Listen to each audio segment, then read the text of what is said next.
Hello everybody, welcome to another episode of Barnyard with Becca. Today we are going to be talking about our peafowl. Now sometimes I say peafowl around here and people get a little confused, but peafowl is actually the correct term for a group of these birds. The male actually is the only thing called a peacock. The female is a peahen and the babies are peachicks. Our male's name is Rainbow for his long, colorful tail feathers. Our female's name is Spring, and the chicks just hatched a couple weeks ago. So the peachicks hatch after exactly a month of incubation, and she started sitting on her eggs on June 6th, and they hatched right on July 6th. And whenever peachicks hatch, they're actually a term called precocial. So what precocial means is that as soon as they hatch, they are able to walk, they have feathers, down feathers covering them, and their eyes are open and they're able to feed themselves. Unlike songbirds that are altricial, which means that they're born with no feathers, their eyes closed, and they can't even move, and their mothers have to feed them. So these guys, as soon as they hatch, are pretty independent, but they do rely on mom for protection.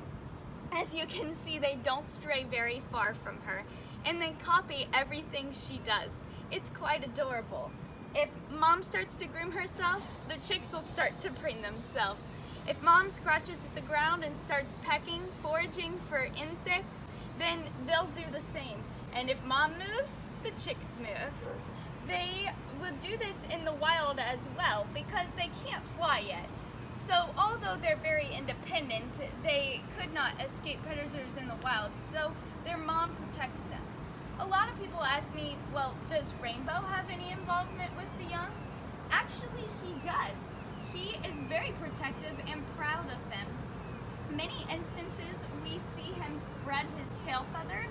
If there's a large group of strangers or a wagon ride noisily passing by, he'll spread his feathers and try and get all of his chicks and his lady to get behind him so that he feels like they are safe behind his wings. They're used to us right now, so they're doing pretty well, and he doesn't feel threatened because he doesn't have his tail feathers open. People also ask, you'll notice there's just 2 yellow chicks and the others are brown. So our male, Rainbow, is a complete full-blooded Indian blue peacock. And these are the peacocks that live in the wild in India and Sri Lanka. But our female, Spring, is actually half Indian blue peacock, but with a genetic mutation called leucism. And leucism is a genetic mutation where that causes a loss of pigmentation in some of the feathers.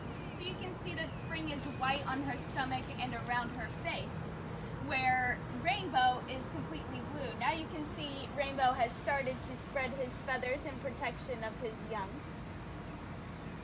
They also do this to impress their ladies and let them know every once in a while, hey, I'm still that handsome male you fell in love with. You should come give me some attention instead of those chicks. So he could be doing either one of those 2 things. But those 2 chicks that are more yellow in color probably have that genetic mutation that their mother has passed on to them. We don't know how many of their adult feathers will actually be affected by the loss of pigmentation, but it's actually been bred for in domestic peacocks because people really like the look of that white peacock and it's really pretty. So they could be completely white and have a complete loss of pigmentation in their feathers, or they could be partially white, partially Indian blue like their mother. Also, the leucism is not the same as albinism. They're not albino. Something that is albino is a genetic mutation where they have no melanin at all. So they do not even have the capacity to have color. And their eyes would be red if they were albino. So they're not albino, they just are leucistic. Another thing is people ask, well, how many of these are boys and how many of these are girls?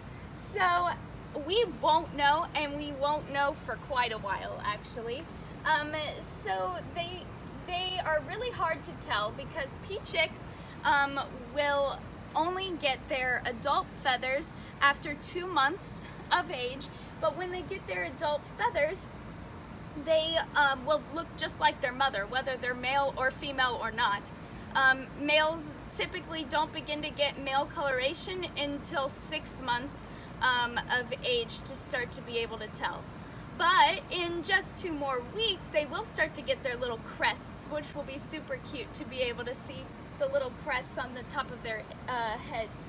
So Rainbow is actually doing what I was talking about earlier, where he'll spread his feathers and want his lady and his little chicks to get behind them for protection. So he is acting as a big fan, and that is what they would do in the wild as well. If they perceived a threat, the peacock would spread out his feathers and put his female and his chicks behind it, and the feathers look like a bunch of eyes to another animal, or it simply just makes the bird look larger than it really is to a predator, and hopefully deters the predator and makes it turn around and leave. Here, our peacock typically thinks a large truck or a wagon ride is a predator, so if you're here and he's spreading his feathers, that's typically why, or he's trying to impress spring. But something funny about the feathers is they are really disabling for male peacocks. This is something that's people have questioned for a long time. How is it advantageous for a male peacock to have tail feathers that take up 60% of his body size, makes it hard for him to fly, makes it more visible to predators? Why would that be a trait that is selected for? Power of female choice. Power of what ladies like. If the ladies like the longer tail feathers, it doesn't matter if a peacock's gotta work harder to fly, gotta work harder to stay hidden. The ladies like it, so it's going to survive as a desired trait within the species. So even though the long tail feathers of a peacock makes it really hard for them to fly in the wild and survive in the wild, they are still selected for over and over because the peacocks with the longest tail feather trains win the ladies. You can see right now they're starting to forage, so the peachicks are scratching at the ground and pecking at the ground. Peacocks in the wild are omnivores. They don't only eat grasses and plants, they also eat insects. So we throw our peacocks mealworms because they really enjoy that little extra protein treat. But we'll have these peacocks for quite a while, these peafowl. Also, a peafowl group is called a party, so come join the party of peafowl here at Heritage Farm the next chance that you get.